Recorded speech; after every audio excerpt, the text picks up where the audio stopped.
You're listening to Ideas and Leaders podcast. I'm Elena Paweta, Executive Communication Coach and TEDx organizer. With each episode, I'll share with you communication tips and ideas from top business leaders to help you excel in your career.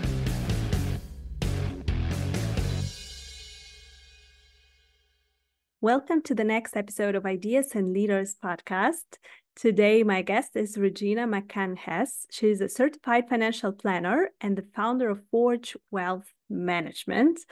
So Regina has over 25 years of experience in financial services, and she's a book author. She wrote the book Superwoman Wealth that we're going to discuss today. Hi, Regina. It's great to have you on Ideas and Leaders. Hello, Elena, and thank you so much for having me. So, Regina, I know that you're supporting women with managing their money, but I wanted to know, what is your story behind what you do and behind your book that you wrote? Well, it's a long one, so I'll condense it as much as possible. But I essentially grew up poor, right? And I was one of five, and I had all four brothers. They were all older than me, and grew up in an Irish family. And my dad was very domineering, and we wouldn't talk about money at the kitchen table. It was just frowned upon, and also raised that the men would take care of things like that. And that was just I think it was the way back then.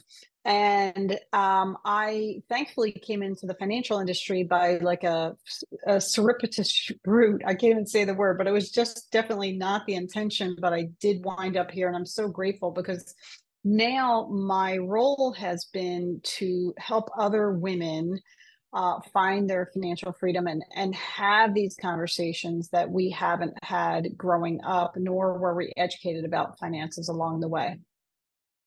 Yes, definitely. We need more of this now. As you're saying, I realized that no one spoke about money with me when I was a little girl as well. So I was not taught about it. I was not expected to earn something. I was not it was not even an issue. So I think that many women nowadays, they have to figure it out themselves, right? So I know that you are working with women and helping them with their financial challenges. So what are the typical challenges, the most often challenges that women face in terms of managing their finances? Well, I think one of the biggest things is that in general, we tend to step out of the workforce for 12 years. That will be time to take care of our children. And then also later in life, we take time out to take care of aging and ailing adults in our family as well. So that is a very long time to step out of the workforce. So you lose your income. Not only do you lose your income, but you lose your raises and your titles and everything that goes along with it. So that you're not able to save as much for retirement or rainy day that you need to. And then the second part of that is because you're losing all the raises that go along with that and all the title increases, your income isn't what it should be when you are actually in the workforce, because you've given up so much time. So you're already behind everybody else because you haven't been there saving money, and you're not making the money that you should be had you been able to work that whole amount of time. Yeah, 12 years. Wow, this is really a lot. That's a lot. It is a long time. And then the secondary part of that is there are some women who, they've been at home for that long or longer sometimes, and then they go through a divorce. And up until that point, their spouse is taking care of all the finances. I mean, they've taken care of a lot of things, but, the financials kind of tended to go with the spouse. And now they have to come out into the world. They have to relearn all those financial things that they never really wanted to deal with in the first place. But we have to make it a safe place for them to be able to do that. Plus, now, if they've been at home for all that time, they can't re-enter the workforce where they came out. They have to re-enter at a lower entry point and almost start all over. And anybody who's been, at home with their kids, 15 years, 20 years. I mean, that's really, really difficult to be able to do. So they are at a big disadvantage. But plus the education part, hopefully they wind up talking to somebody who is good about educating, because a lot of times if they get that education, that can also boost their confidence, which is huge at that point in their lives. Yeah, and I think that this education is crucial because women have like different relationship with money. Very often we say, okay, a husband will take care of this, he'll take care of that, and we don't even know what is going on with our family finance, even though we earn money. So what do you think are the most important thing that we need to learn and we need to educate ourselves about?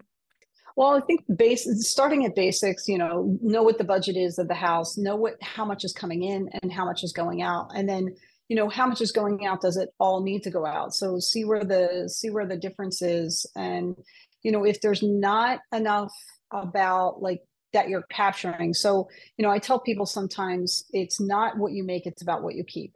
Right. So if you're not keeping enough of that money that's coming into the house, then you maybe have to rethink the budget and look at the expenditures, whether or not they're lifestyle creep or if they're real expenses that need to be made. Like, obviously you need your utilities, you need food, things like that. But, is the golf club a necessity or is it a want? Those kind of conversations are hard to have.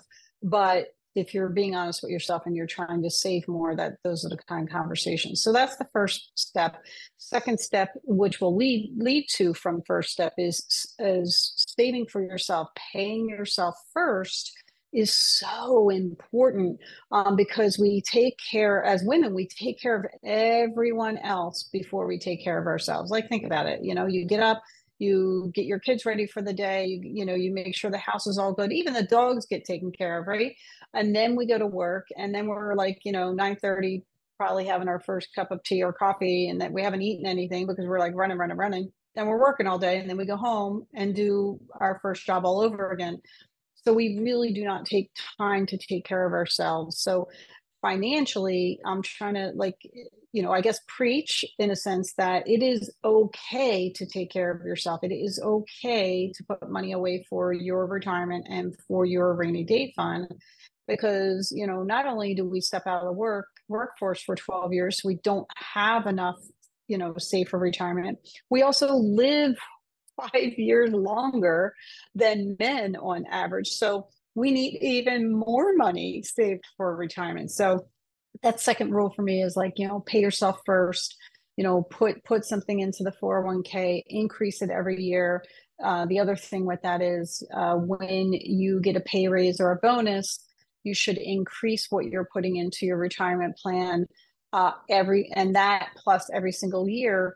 And when you're getting a bonus or a pay raise, you're not used to having that money in your pocket yet.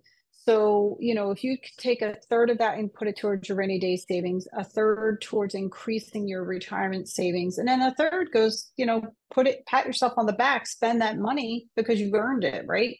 But that'll help prevent some lifestyle creep as well, because 2/3 of that money you're putting towards savings and not all of it's going towards spending. And it's easier because you don't have to take it out of your pocket. You never had it in your pocket yet. Yeah, I mean, it sounds reasonable, but somehow it is hard in practice. And I think that Absolutely. many people that I know, and myself including, we are struggling to actually have to pay consistently to our savings account every month, because sometimes I know things happen. You have either a big family trip or you have some emergency or something. And yeah, it is. So what would you recommend to people Yeah. who are struggling with being consistent with savings? Well, one, I think that's great that we're admitting that, because we are human and we're not perfect, right? And I live in this industry and I do it all the time, and I still have missteps too. It's like, oh my goodness, I didn't save enough for this, or I spent too much on that. Like I have it happen to myself as well. So remember, one, you are human and that's going to happen. You're also going to have really tough times at points in your life where you're going to have some kind of explosion in your world, financially or healthcare wise.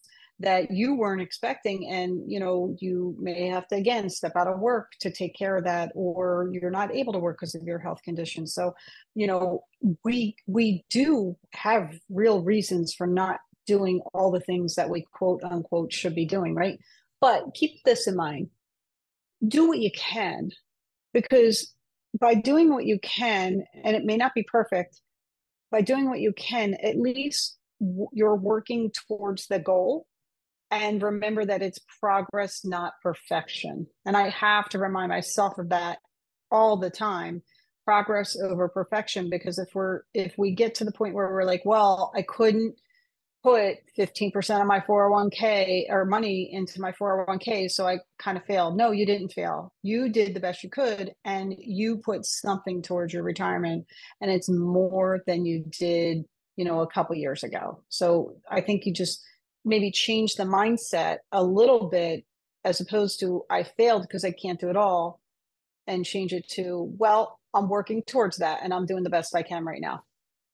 Yeah, that's a great perspective. I like it. And I think that our listeners can be more positive about it and about themselves, because sometimes we are listening to all of the, financial gurus saying that, what do you have to do? And then you're like, I can't, I can't do this. So yeah, progress, not perfection. At least we are doing something. We know what to do. We are going towards this goal. And I wanted to come back to women and relationship with money. So very often we are not in control what is going on in our financial lives. And I know that you also specialize in women who are going through divorce. So what would you recommend to, how can women tackle those challenges that appear when they're going through divorce, those financial challenges, what we can do before maybe to not to have so many challenges, and what we can do during as well? There are so many ways I can go with this. This is such a great question. I think the first thing I would say is, if they can afford to, hire a divorce coach. And it sounds like, oh, well, I'm going to get a coach to get divorced. But a coach, I work with a divorce coach, with my clients, and she's fabulous. And she really helps them, conquer that field, because it's kind of like walking through a minefield, right? You don't know what's going to happen that day, what's going to explode on you, what's going to work, what's going to not. And the other thing that most people don't realize, that divorce is the second most traumatic life event that can occur in your life. And that is ahead of losing a spouse through death. So you have to give yourself some grace. There are going to be good days. There's going to be a lot of bad days. So working with a divorce coach, I think, is really, really important, because it helps set your mindset at a better spot for meeting with your mediator or your divorce attorney, or even myself, who I do a certified divorce financial analyst. Obviously, I will recommend someone like myself as well, because what we do is, as a certified divorce financial analyst, what I do is help people, like, so while you're married, you're amassing, hopefully money, and some debts, right? You're amassing your investments, your savings, and everything else. So you're growing a pile of assets. And then you also have some debts, because we all do, right? But then we have to take that one big pile and separate it into two piles. So what I do is, I basically try to help people determine what works better in their pile versus their spouse's pile. Trying to be, as fair as possible as we can, but knowing that usually my female clients need a little bit more help with that, because they have not been dealing with the finances for so long. They need a little bit more help. Plus, a lot of times they need a little bit more focus on they need more focus on the retirement, because we need more money for retirement. But then there's like a double-edged sword. But we also need cash, because a lot of the ladies haven't been working for all these years. And depending on where they live, they may or may not get alimony. So it can be a real shocker when you've been out of the workforce for that long and then have no alimony. I mean, most of my clients we're in a state where we do still have alimony, so thank God. But I have worked with clients in areas where they really don't work with alimony. So that's a tough one. Hmm. I think that every situation is individual, but still, I really like that you suggest working with a coach, because we think about sports coach, gym coach, but we are not Yeah. thinking about a person to help us when we're going through such a tough situation in our life. So I definitely think that having someone to help you with your mindset and with your finances as well is a great idea. Definitely, especially Yeah. that you cannot, focus and think about it too much. Sometimes it is very emotional. So definitely it's a great idea. And I wanted to ask you also about women in business. So we have many business leaders who are listening to us, and female entrepreneurs listening to our podcast. Women, we kind of tend to play smaller than men in Hmm. business, Hmm. because we have some glass ceilings, or that we sometimes put to ourselves, and we have some taboos in business. So what are the typical challenges that something that stops women in earning more, getting better of financially, and what can we do with it? I think some of that is confidence. I am an entrepreneur, and I love being an entrepreneur, but I also, thank you, people. It is a hard job. So the first thing there, besides financial, it's having a community where you can go and talk about your wins and your losses and the things that keep you up at night. I think if you don't have that community as an entrepreneur, you need to find one. And there's a couple of organizations that are really, really good for that.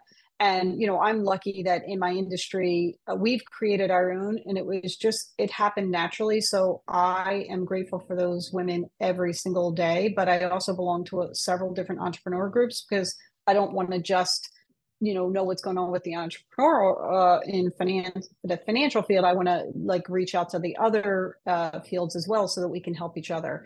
So that's the first part. But I think, again, building confidence in ourselves, I will tell you that as we build more confidence, and again, it becomes financial, and you can still run a very successful business and still not be good with dealing with your savings, retirements, and financial planning, right? That's okay, because I could not do, if I went into a design business, I would fail miserably, because I cannot decorate to save my life. I just couldn't do it.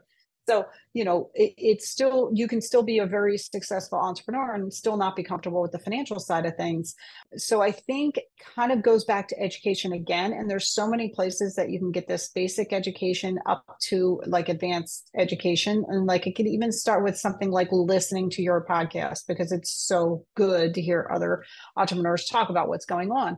But I will tell you that I've read several studies that as women get this knowledge, however they get it, they build this knowledge upon their financial, foundation. The better they build that foundation, the more their confidence increases, and the better they are at sticking to a financial plan, more so than their male counterparts. So I think that is a great place to start. Especially if you're an entrepreneur, build your confidence by building your education. And I think, sometimes we just need that little nudge and that little bit of education, and then we're like, oh, wait a minute, I can do this. I do remember some of this. And even if you have a partner like a financial advisor or a financial planner who's going to help you with that, as long as they treat you like a partner and are happy to educate you along the way, I think that's a win-win. The only thing I would say is if they're using jargon or speaking down to you, that's the wrong person for you to work with. You want to work with somebody who's going to use normal terms so that you understand what they're saying, and also that you can ask any question and get a straight up answer without made to feel like, that was a stupid question. There are no stupid questions. You should be empowered to ask more questions every time you ask something.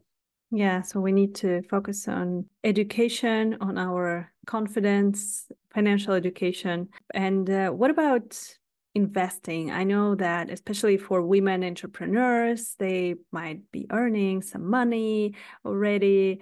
And I heard recently really weird statistic. I don't know if it's true. Maybe you can correct me, that a very, very small percentage of women are investors among all investors around the world in the stock market and real estate. Women are like a couple percent only. And I was so surprised that women are not so much into investing. So what would you recommend? How can we start this journey with investing? When is the right time? What amount of money is enough to start investments? Well, it's funny. I will have to look that percentage up because I have a lot of women clients, and it's funny. A couple of years ago, I took a deep dive into my client book, and I realized 8 out of my top 10 clients were women. I was just like, "Whoa, how did that happen?" It was natural, right? So I am seeing more of those women who are interested in building their net worth and are interested in getting involved in the investing. The other thing is that women are expected to inherit a large sum of money over the next several years, and we're going to be in control of a lot of money going forward. So I think it's happening. It might be happening slowly, but we are, taking control of more and more money situations than we ever thought we would. And I think if you're not, one of those women, I think a small place to start is, again, your retirement plan. Even though you're not, picking and choosing individual stocks, you have a menu of investment choices that you can pick from, and you can choose to be like ultra safe, like as in cash, all the way up to risk with like 100% of your money invested in the stock market. And I always tell my clients, like, there may not be one answer alone by itself may not be the only answer, because sometimes too much of a good thing is not a good thing, right? So some people say, oh, I'm risk averse, I want to stay in cash. I'm like, all right, well, here's the problem with that. Cash right now earns some interest, but a couple of years ago earned nothing, right? But if inflation is 3% a year and you're not earning any interest, you're actually losing purchasing power, versus somebody who has 100% equity. When we hit a market downturn, they're going to have sticker shock on their statement. They're going to feel like, maybe somebody kicked them in the stomach, like, oh my God, I didn't realize, the market could go down, because in our perception, it only goes up, right? And then when it goes down, we're like, oh, the sky is falling. So you can, as you're getting your feet wet, do a combination, so that you're not 100% equity and not 100% cash. You can filter in some bond funds and equity funds, so that you have like kind of what's the little girl who eats the porridge, where she's, it's just right for you. But at the same token, it has to be according to what your risk tolerance is, not someone else's. So that's always a challenge to get there. The other thing I will say that about is with investing, I like to talk about like long-term versus short-term. If it's money that you're going to need in like the next 3 years, that money should not be in the stock market. It should not be taking risk. It should be at the bank, FDIC insured, CDs, money markets, things like that. You really don't want to take risk with that money.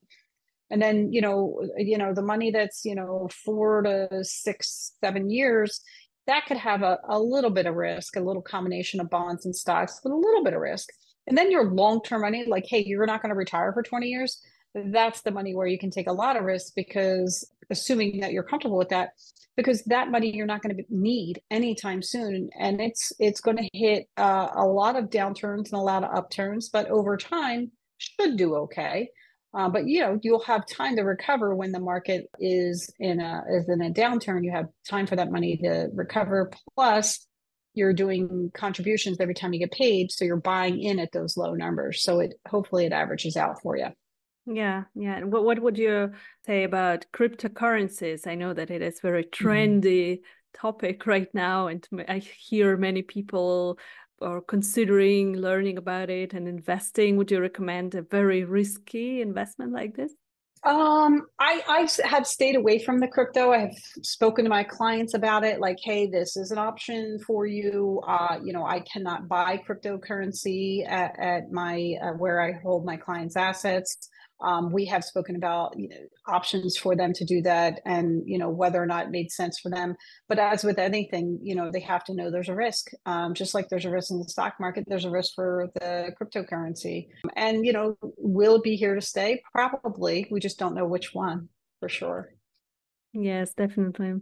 There are some risks to every investment, so we just need to consider. But I think that, as you say, diversifying our investments is a good strategy. So having some more and less riskier investments.